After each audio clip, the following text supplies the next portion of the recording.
ఒక ప్రైవేట్ పరిశ్రమ వచ్చినప్పుడు వారికి రాయితీ మీద భూ కేటాయింపులు చేస్తాం. మార్కెట్లో ఉదాహరణకి ఇప్పుడు మనకు ఎగ్జాంపుల్ చెప్తున్నాను.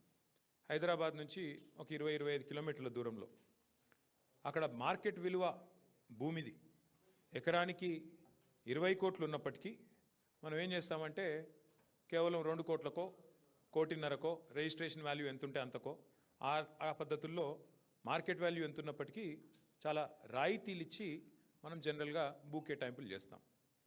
అసలు ప్రభుత్వాలు ఎందుకు భూమి కేటాయింపులు చేస్తాయి?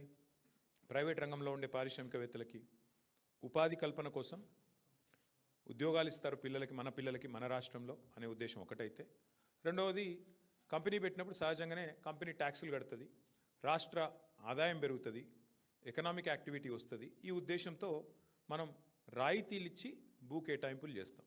ఇది ఈ ప్రభుత్వం ఆ ప్రభుత్వం అని కాదు. స్వాతంత్రం వచ్చిన నాటి నుంచి భారతదేశంలో ప్రతి ప్రభుత్వం, కాంగ్రెస్ ఉన్నా, తర్వాత టీడీపీ ఉన్నా, మొన్నటిదాకా బీఆర్ఎస్ ఉన్నా, ఎవరున్నా పారిశ్రామికవేత్తలకు, ప్రైవేట్ పెట్టుబడులకు స్వాగతం పలకడం